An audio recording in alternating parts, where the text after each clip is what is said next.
Huwebes sa araw na ito pero wala pa rin kaming pasok. Maaraw na ang bumaghapon at hindi na talaga umuulan. Tanghali na ulit akong gumising pero hindi pala masarap sa pakiramdam. Nagigising naman ako maaga pero pinipilit ko pa rin matulog ulit. Yung katawan ko na hindi na talaga sanay bumangon ng tanghali. Sa aming apat ay ako yung pinakahuling bumangon. Pero kapag may pasok ay ako naman ang unang laging nagigising. Tapos na magagahan yung tatlo kong kasama kaya magtitinapay na lang ako. Nung tanghali na ay nagpa-deliver ako ng lansones at rambutan. Sobrang na-miss ko ang lasa ng lansones. Bali sa probinsya namin noon ay nakapaikot ang mga puno ng lansones sa bahay namin. At yearly ko rin naman ata itong nakukwento. Paulit-ulit lang ganon.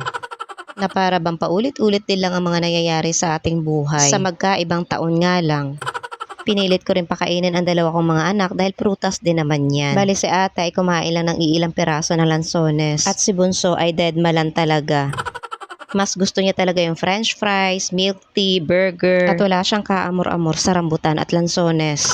Naubos ko ang 1 kilong rambutan sa isang upuan lang. Ganun ako katakaw sa mga ganyang prutas. Hinayaan ko lang ang lansones sa lamesa hanggang sa gumabi na. Pinakikiramdaman ko sa Isaya kung gagalawin niya. Pero mukhang lalanggamin na lang ito at hindi niya talaga gagalawin kaya itinago ko na lang.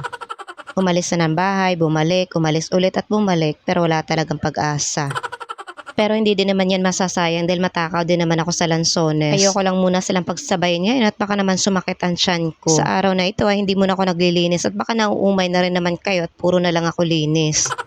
Nung mag-aalas 2 na ay umorder na rin ako ng pangtanghalian namin. Kasya na sa amin 3 yan at may sinaing naman akong kanin. Kain at pahinga lang talaga ang ginawa ko sa araw na to. Alam ko kasing wala pa rin pasok kinabukasan dahil holiday kaya relax to the max tayo. Nung mga nagdaang araw na kinakancel ang klase ay hindi ako nakakatulog sa araw dahil mahirap na nga akong kumuha ng tulog sa gabi. Palibhasa ngayon ay alam ko na kaagad na walang pasok bukas ay magpapatamaran muna ako. Pagkagising ko nung umaga, kumain lang at natulog. Gising ulit, kain ulit at tulog ulit. Sa kakatulog ko nga ay parang bumigat pa ang aking pakiramdam. Sa halip na gumaan ay kabaliktaran pa nga. Pero okay lang, paminsan-minsan lang naman ito. Dahil alam kong sa mga susunod na araw ay kulang-kulang na naman ako sa pahinga. Normal lang naman talaga sa ating mga alipin ng salapi na kulang-kulang sa pahinga.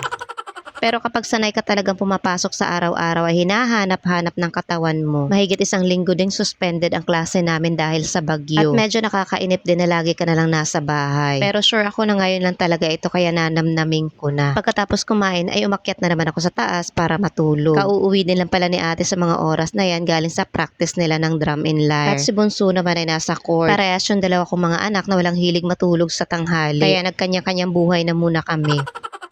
O paano? Hanggang dito na lang muna. Muli, ito ang iyong nanay guro. Maraming salamat po sa panunood.